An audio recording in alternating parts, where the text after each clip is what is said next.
देखो अब क्या है कि अब हमने कार्डियक साइकिल देख लिया। कार्डियक साइकिल के बाद हम आपको कुछ टर्म्स के बारे में बताते हैं, ठीक है ना। जैसे पहला टर्म है स्ट्रोक वॉल्यूम। क्या नाम है भाई? Stroke volume. Stroke volume, stroke volume किसे कहते हैं? बहुत आसान है, blood pumped by each ventricle. अब यहां समझिए, blood pumped by each ventricle का मतलब हुआ कि राइट वेंट्रिकल और लेफ्ट वेंट्रिकल। ध्यान रखिएगा, सब चीज साइमल्टेनियस प्रोसेस है, ठीक है। तो राइट वेंट्रिकल से ब्लड कहां जाएगा? लंग्स में जाएगा, इम्प्योर ब्लड। और जब प्योर हुआ वो आएगा राइट वेंट्रिकल में एट्रिया होते हुए, समझे। तो कह रहा है कि blood pumped by each ventricle in one heart beat. One heart beat का मतलब क्या हुआ? कार्डियक साइकिल, है ना जी। तो एक बात ये हो गई। अब कह रहे हैं इसका अमाउंट कितना है? इसका अमाउंट है 70 ml। कितना है? 70 ml in one heart beat, ठीक हो गया। अब कह रहा है कार्डियक आउटपुट किसे कहेंगे? तो कार्डियक आउटपुट का मतलब हुआ blood pumped by each ventricle in 1 minute. 1 minute में दोनों वेंट्रिकल के द्वारा कितना ब्लड गया, ऐसा समझो आप भाई। लेफ्ट से गया चाहे राइट से गया, ब्लड निकला कितना 1 मिनट में? जी सर। 1 मिनट में जैसे शुद्ध ब्लड है तो शुद्ध ब्लड कहां से निकलेगा? लेफ्ट वेंट्रिकल से। तो लेफ्ट वेंट्रिकल से शुद्ध ब्लड कितना निकला और राइट से इंप्योर कितना गया? तो दोनों तो साथ ही साथ चलता है ऐसे, ठीक है। तो कह रहा कि 1 मिनट में वेंट्रिकल के द्वारा बाहर निकाले गए ब्लड की जो अमाउंट है उसको कार्डियक आउटपुट बोलते हैं, ठीक है। और ये कितना होगा जरा समझिए। अभी हमने आपको स्ट्रोक वॉल्यूम बताया कि 70 ml है। अब ये कह रहा है कि ईच 1 मिनट में कितना हार्ट बीट होता है? तो 72 बार धड़कता है। तो 72 गुना 70 ये होता है लगभग 5.4 लीटर। 5 लीटर 1 मिनट में 5 लीटर वेंट्रिकल से, दोनों वेंट्रिकल से निकलता है ब्लड। 1 मिनट में 5 लीटर ब्लड दोनों वेंट्रिकल, ईच वेंट्रिकल से निकलने को बोलते हैं कार्डियक आउटपुट। क्लियर हो गया? क्लियर हुआ? जी सर। क्या क्लियर हुआ? 1 मिनट में बोलना जरूरी है, दोनों वेंट्रिकल से बोलना जरूरी है। जितना निकल रहा है, अब शुद्ध हो के आ रहा है तो 5 लीटर जा रहा है, निकल रहा है। अब कह रहा है कि जो गया शुद्ध ब्लड सारे ऑर्गन को चाहिए, तो कितना कितना परसेंट ब्लड जो शुद्ध होकर के आया, प्यूरिफाइड ब्लड है, ऑक्सीजनेटेड ब्लड है, वह किस ऑर्गन को कितना मिल रहा है उसको देखिए आप। यहां हमने लिखा है percentage supply out of 100 cardiac output. Suppose करके माना जाए कि हम 100 का ले, तो हार्ट को इटसेल्फ, जो हार्ट की जो फेनोमेना है वो चलने के लिए 10% रखेगा अपने पास, ब्रेन को 15%, किडनी को 20% है। देखिए आप, किडनी वो जगह है जहां से अच्छा और गंदा चीज का अलग अलग होता है, फिल्टर है ना वो। तो ब्लड में सब चीज गया, ब्लड में ग्लूकोज भी गया, अमाइनो एसिड भी गया, फैटी एसिड, ग्लिसरॉल भी गया, और उधर से कचरा बन करके आया तो CO2 भी आया, आपका यूरिया भी आया, जो भी एक्सक्रीटिव प्रोडक्ट है वो सब भी आया। तो उसका फिल्ट्रेशन होगा ब्लड में, तो ये 20%, डाइजेस्टिव सिस्टम में 25% और अदर्स में 30%। तो ये एक कार्डियक आउटपुट का हमने आपको किस किस ऑर्गन में किया गया ये बता दिया, ठीक हो गया। अब आइए, अब हम आपको बताते हैं कार्डियक इंडेक्स। कार्डियक इंडेक्स का मतलब है वैसोडायनेमिक इंडेक्स बोलते हैं, मतलब कार्डियक आउटपुट रेशियो है, cardiac output basal surface area के रेशियो में है, कि cardiac output divided by basal surface area को बोलते हैं कार्डियक इंडेक्स। और इसका यूनिट है लीटर पर मिनट पर मीटर स्क्वायर। अब आइए, ये सब होने के बाद हम आपको जो सबसे इंपॉर्टेंट फेनोमेना होता है, क्योंकि मायोजेनिक हार्ट है तो इसी में इंपल्स जनरेट होगा और इसी से कॉन्ट्रैक्शन रिलैक्सेशन सब खेल होगा। तो कह रहा है कि ओरिजिन ऑफ हार्ट बीट, ये इंपल्स कैसे होता है इस हार्ट के अंदर में, ठीक है। इसके लिए हमने आपको बताया यहाँ पे कि एक फिगर है, जरा समझो। ये राइट एट्रिया है, left atria ventricle, right ventricle और ये लेफ्ट वेंट्रिकल है, ठीक है। तो कह रहा है कि राइट एट्रिया में, राइट एट्रिया है तो बना किसका है? कार्डियक मसल्स फाइबर का बना हुआ है। तो राइट एट्रिया में ही एक नोडल फाइबर है जिसको बोलते हैं साइनोएट्रियल नोड। क्या नाम है पूरा? साइनोएट्रियल नोड, मतलब एक नोडल फाइबर है ये, यहां से जनरेट होता है। हमने यहां लिखा है इसको, ये क्या क्या नाम है पहले इसका? हार्ट ऑफ द हार्ट बोलते हैं। हार्ट ऑफ द हार्ट का मतलब क्या हुआ कि हार्ट का मुख्य चीज, जैसे कहते हैं सिटी का heart, heart of the city है घंटाघर। जी सर। वैसे हार्ट का मेन चीज क्या है? यही, इसीलिए इसको पेस मेकर ही बोलते हैं, इसलिए इसको ब्रॉडकास्टिंग सेंटर ही बोलते हैं। जैसे रेडियो से ब्रॉडकास्टिंग होता है, टेलीविजन कहीं दिल्ली में बैठा हुआ है मेन सेंटर, वहां से ब्रॉडकास्ट करते हैं, पूरी दुनिया देखती है। वैसे ही हार्ट का जो मेन चीज है वो राइट एट्रिया में आपके पास एक जो नोडल टिश्यू है जो कार्डियक मसल्स फाइबर का बना हुआ है, वहीं से इंपल्स का जनरेशन होगा, वहीं से यहीं से आपको यहीं से इधर भी जाएगा, यहीं से इधर भी जाएगा, यहीं से अपने को भी जाएगा और आगे भी बढ़ाएगा, मतलब वेंट्रिकल में भी जाएगा। समझ में आया? ये कॉन्ट्रैक्ट करेगा तो इसके आदेश पर करेगा। तो पहले चीज समझिए, broadcasting centre special type of cardiac muscles fibre हमने लिखा हुआ है, इसको ध्यान दीजिएगा। ठीक है, तो देख लो यहां पर। उसके बाद में दूसरा है एवी नोड, नाम है इसका एवी नोड। तो ये एवी पूरा नाम क्या होगा? Atrioventricular node. ठीक हो गया। एवी नोड क्या करेगा? कंडक्ट कराएगा आगे। ये क्या करेगा? ओरिजिन भी कराएगा, कंडक्ट भी कराएगा। ठीक हो गया।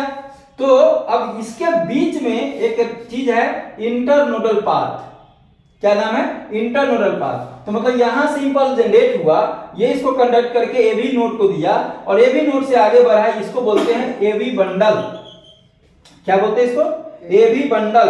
और एवी बंडल दो भाग में बट गया, दो भाग में बटा, एक बोलते हैं लेफ्ट बंडल, एक बोलते हैं राइट बंडल। और फिर ये बंद करके फिर गया आगे, ये इसमें गया लेफ्ट और राइट वेंट्रिकल के वॉल में गया इंपल्स जनरेट करने के लिए। तो इसको बोलेंगे पुरकिंजे फाइबर। अब इस तीनों को मिला दो, left bundle, right bundle, पुरकिंजे fibre, तो इसको कॉमन मिला कर बोलते हैं बंडल ऑफ हिस। खत्म बात। ठीक है। अब देखो कहां कहां से क्वेश्चन का जगह, ओरिजिन ऑफ हार्ट बीट कहां से होगा भाई? ऐसे नोट। कंडक्शन ऑफ कहां से होगा? तो कंडक्शन है भाई साहब, यहां देखिए दोनों चीज है, SA node plus AV node. Regulation of heart beat कहां से होगा? SA node, AV node, neural, chemical, hormonal, drugs, ion, ये सब मिलकर के रेगुलेट करेगा हार्ट बीट को। आप कोई चीज दवाई खा लीजिए, कोई ऐसा वाला दवाई खा लीजिए जो हार्ट बीट को बढ़ा सकता है, घटा सकता है। ठीक है। ड्रग्स को खा सकता है, कोई केमिकल है, न्यूरल, कोई टेंशन हो जाए आपको, है ना, तो हार्ट बीट बढ़ जाएगा। कोई झगड़ा हो जाए, गुस्सा हो जाए, क्या होता है देखते हैं आप? जी सर। एकदम गुस्से में तमतमा जाते हैं आप, शांत भी हो जाते हैं। तो कहा ये रेगुलेशन कहलाएगा कि कब हार्ट बीट बढ़ गया और कब हार्ट बीट डाउन हो गया। मतलब रेगुलेशन करने में आपको एसे नोड, एवी नोड, केमिकल कोई हो सकता है, कोई न्यूरल कंट्रोल हो सकता है, कोई आयंस हो सकता है, नमक खा लो आप ज्यादा, देखो हार्ट बीट पर क्या असर पड़ता है। ठीक है ना जी। तो ये सब चीज का असर पड़ेगा आपको यहाँ पर। ठीक है। तो आई थिंक कि हमने आपको ये पूरा बता दिया कि हार्ट बीट का इंपल्स का जनरेशन कैसे होता है। ठीक है बच्चों, जो लोग वीडियो से पढ़ रहे हो उसको मैं बार बार बोलता हूं, आराम से पढ़िए, इसको नोट करो। मैं साइड हो लेता हूं, इसको स्क्रीनशॉट खींच लो और नोट करके पढ़ो। हमारी शुभकामनाएं आपके साथ है, आप डॉक्टर जरूर बनिएगा। Thank you. तो हम लोग बात कर रहे थे अभी हार्ट बीट में कैसे इंपल्स का जनरेशन होता है। ठीक हो गया। हमने आपको अभी बताया कि कैसे हार्ट में एसे नोड से इंपल्स जनरेट करेगा, फिर एवी नोड में आएगा इंटरनोडल पाथवे के द्वारा, फिर वहां से नीचे वेंट्रिकल में एंट्री करेगा, फिर वो दो भाग में बटेगा, बंडल ऑफ लेफ्ट बंडल और राइट बंडल में, फिर वो पुरकिंजे फाइबर होकर के वो वेंट्रिकल को कॉन्ट्रैक्शन कराने में मदद करेगा। ठीक है। तो ये तो हुआ कि दो तीन जो हमने आपको बताया कि कार्डियक मसल्स का ये नोड है, नोडल टिश्यू है, साइनोएट्रियल नोड और जो एवी नोड है, ये दो है, एक ओरिजिन करता है, एक कंडक्ट कराता है। और पूरे मसल्स फाइबर को ये ऑटोनोमिक रिदमिसिटी के लिए तैयार करता है। ये कैसे अपने धक धक धक धक करता है। तो कॉन्ट्रैक्शन कब होगा, रिलैक्सेशन कब होगा, इसके लिए इंपल्स रिस्पॉन्सिबल है, क्योंकि ये मायोजेनिक हार्ट है। तो हम आपको अभी बता रहे थे कि कैसे मायोजेनिक हार्ट में आपका दो जो नोडल टिश्यू है वो इंपल्स जनरेट करता है, कैसे कॉन्ट्रैक्शन होता है। आज हम उसके आगे ही कहानी बताते हैं। इसमें एक टर्म आता है एक्टोपिक पेसमेकर। एक्टोपिक पेसमेकर का कंडीशन मतलब हुआ कि अगर ऐसे नोड फेल कर गया, सुनिएगा जरा, अगर ऐसे नोड फेल कर गया, वहां से इंपल्स जनरेट नहीं होगा, तो क्या कॉन्ट्रैक्शन नहीं होगा, क्या रिलैक्सेशन नहीं होगा? कहा कि होगा।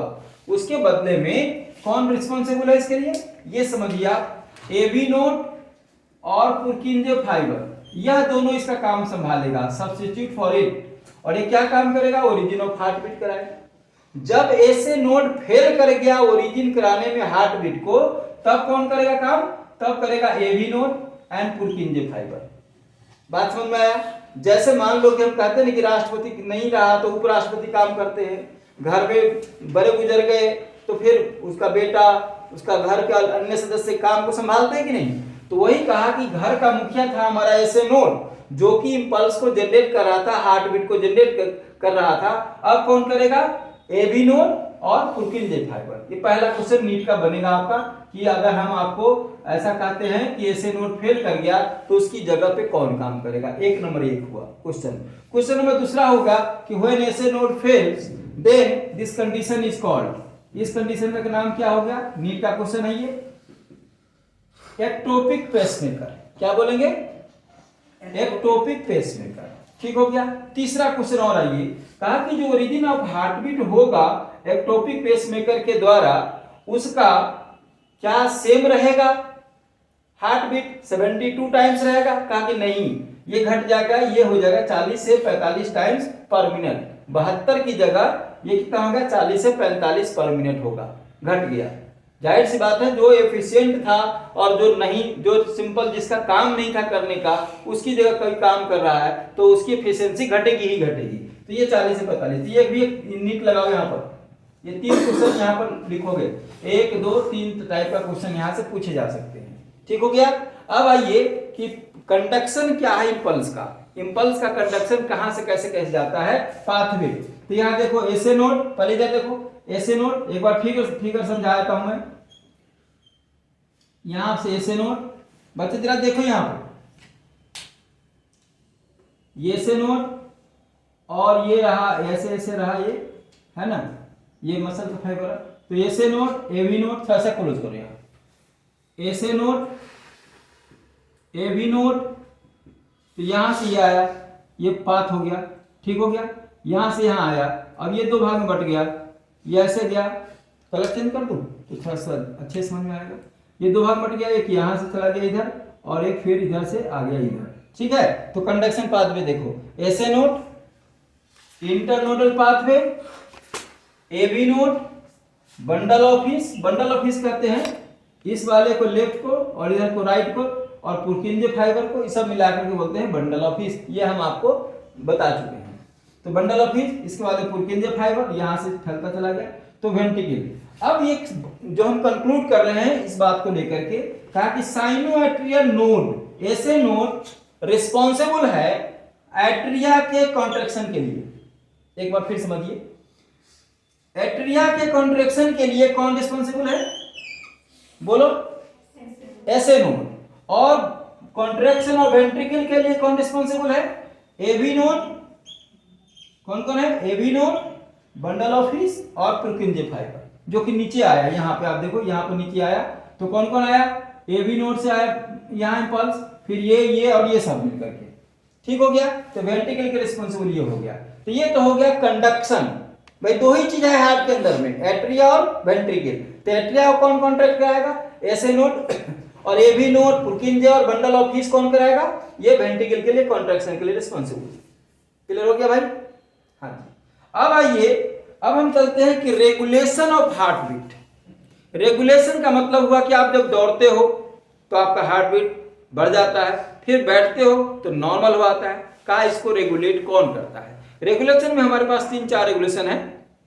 एक न्यूरल रेगुलेशन, एक है आपका केमिकल रेगुलेशन, और दूसरा है हार्मोनल रेगुलेशन। ठीक है। तो आपको एक एक करके हम बताते हैं। पहला पॉइंट, ये हम न्यूरल रेगुलेशन में देखते हैं। सबसे पहला ब्रेन का कौन सा पार्ट है जो इसको रेगुलेट करता है, तो ये है आपका मेडुला। यहाँ पर लिखना पड़ेगा, ये मेडुला है जी। ये हमने फिगर जो बनाया, ये किसका फिगर है? मेडुला का। ये मेडुला है भाई साहब, ये मेडुला ऑब्लोंगाटा है, ठीक है। और मेडुला ऑब्लोंगाटा में दो पॉइंट है, डिप्रेसर पॉइंट और एक्सेलेरेटर पॉइंट। मेडुला ऑब्लोंगाटा में दो पॉइंट है, कौन कौन? डिप्रेसर पॉइंट और एक्सेलरेटर पॉइंट। नाम से ही पता चलता है, डिप्रेसर और एक्सेलरेटर, बढ़ाने वाला घटाने वाला। और यहां से नर्व गया हुआ है पैरासिम्पैथेटिक नर्व। ध्यान दीजिए, पैरासिम्पैथेटिक नर्व। तो जब इसको जरूरत होगा बॉडी को, तो पैरासिम्पैथेटिक क्या करेगा? एसिटाइल कोलिन जो न्यूरोट्रांसमीटर है उसको रिलीज कराएगा। एसिटाइल कोलिन की वजह से हार्ट बीट है सो घट जाएगा। क्या कहा भाई, अब रोक दो इसको, मतलब स्थिर करो, बहुत दौड़ लिया, बैठ कर। अब दूसरा, अब कोई आदमी सुस्त पड़ा हुआ है ना, तो उसको एक्सेलरेशन की जरूरत है, हार्ट बीट बढ़ाने की जरूरत है। तो एक्सेलरेटर पॉइंट से निकला हुआ है सिंपैथेटिक नर्व। सिंपैथेटिक नर्व में क्या करेगा? या एसिटाइल क्या नाम है, एड्रेनालिन सिक्रीट कराएगा, या हार्ट बीट को इंक्रीज करा देगा। तो इंक्रीज और डिक्रीज हो गया, ये रेगुलेशन हो गया, ठीक हो। अब आ जाओ हार्मोनल कंट्रोल। हार्मोनल कंट्रोल एक है नॉरएड्रेनालिन, जो कि हार्ट बीट को बढ़ाएगा नॉर्मल कंडीशन में। तो याद रखिए, नॉर्मल कंडीशन में हार्ट बीट को बढ़ाने वाला हार्मोन कौन है? नॉरएड्रेनालिन। और इमरजेंसी कंडीशन में बढ़ाने वाला एड्रेनालिन और thyroxine. Increase heart beat at emergency condition. Emergency condition कुछ भी हो सकता है। आपके पीछे कोई कुत्ता दौड़ गया, कोई सांप काट भाग रहा है, आपको परीक्षा छूट रहा है, ट्रेन छूट रही है ना जी। ये सब इमरजेंसी कंडीशन होता है। कोई कुछ एक्सीडेंट हो गया किसी का, अब देख रहे कोई डॉक्टर को ना, डॉक्टर है दिख ही नहीं रहा है, कुछ भी किसी प्रकार का कोई इमरजेंसी कंडीशन हो जाने से आपको घबराहट होने लगती है। तो घबराहट का मतलब क्या हुआ? हार्ट बीट तेज हो जाना। हार्ट बीट तेज होने का मतलब क्या? एड्रेनालिन और थायरोक्सिन का सिक्रेशन हो जाना, ठीक है। फिर इसको रिलैक्स कर देगा। तो ये हुआ। अब कहा केमिकल कंट्रोल में, कहा कोई ड्रग है, कोई दवाई है जिसकी वजह से हम कंट्रोल कर सकते हैं। सबसे फेमस दवाई है एट्रोपिन। ये हार्ट रेट को बढ़ाएगा जी, एट्रोपिन हार्ट रेट को बढ़ाएगा। सेरोटोनिन, ये आपको केमिकली सीक्रेट करता है, ये केमिकल हमारे बॉडी में सीक्रेट करता है, याद हो, मास्ट सेल से कहां सीक्रेट करता है। तो सेरोटोनिन इंक्रीजेज ब्लड प्रेशर। ध्यान दीजिएगा, ये ब्लड प्रेशर को बढ़ाता है, ये हार्ट रेट को बढ़ाता है। Digitalis increases tonicity, tonicity muscles का, ठीक है। Tonicity, contractility power, contraction irritability, sense करने का पावर, ये सब हार्ट मसल्स के बढ़ाएगा। डिजिटालिस। पाइलोकार्पिन है और मस्कैरिन है, ये दोनों जो ये केमिकल है, यह हार्ट रेट को घटाता है, डिक्रीज हार्ट रेट, समझे। तो दूसरा क्वेश्चन पूछता है कि एंटागोनिस्टिक इनमें से कौन है? एट्रोपिन में, एट्रोपिन का एंटागोनिस्टिक। तो ये दोनों में से कोई देगा, तो यह नीट का क्वेश्चन बन जाएगा यहां से। Pilocarpine and muscarine, antagonistic to atropine, ठीक हो गया। ये बढ़ाता है, ये घटाता है। Sodium potassium increase blood pressure और डिक्रीज हार्ट रेट। आप सुनते हैं कि नमक खाने से ब्लड प्रेशर बढ़ जाता है जी। हाँ, तो नमक का मतलब sodium chloride, sodium ion, potassium भी। अब इसमें हम चलते चलते आपको दो, मतलब कि ये जो इंपल्स का जनरेशन है, हार्ट बीट का जनरेशन है, ये इसमें दो लॉ है, समझे। एक लॉ है फ्रैंक स्टार्लिंग लॉ। क्या बोला, बोलो। फ्रैंक स्टार्लिंग लॉ कहता है कि जितना ज्यादा ब्लड फिल करेगा ब्लड हार्ट के अंदर, तो मसल खींचेगा, स्ट्रेच होगा, फैलेगा। अब मसल जितना ज्यादा खींचेगा उतना ज्यादा इसके अंदर में ब्लड की पंपिंग होगी। एक बार फिर सुनिए, जितना ब्लड जाएगा मसल फैलेगा और उतना ज्यादा ब्लड की पंपिंग होगी। ये कहा फ्रैंक स्टार्लिंग लॉ। दूसरा लॉ है मैरिज लॉ। ये कह रहा कि हार्ट बीट इनवर्सली प्रोपोर्शनल है ब्लड प्रेशर के। जितने ज्यादा हार्ट बीट उतना कम ब्लड प्रेशर, ठीक है बच्चों। चलो इसको जरा नोट कर लो। अब हम आगे ब्लड वेसल्स के बारे में बात करेंगे। तो यहां तक हमने इंपल्स का, स्ट्रक्चर का सब चीज का बात देख लिया था। अब हम थोड़ा सा आपको ब्लड वेसल्स के बारे में बात करेंगे और फिर कुछ जो आपका इसके डिजॉर्डर्स हैं उसके बारे में बात करके खत्म हो जाएगा टॉपिक। इसको नोट कर लो।